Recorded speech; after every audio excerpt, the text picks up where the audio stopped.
Magandang araw mga ka-farmer. So nandito na naman tayo para sa ating short video tungkol sa ating makisig. Yan.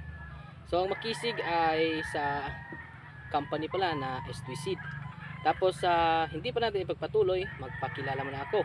Ako nga po pala si Jerome De Luna, ang Farmers Promotion Representative sa S2 Seed Company na nakabase sa Central Cebu at saka sa North Cebu.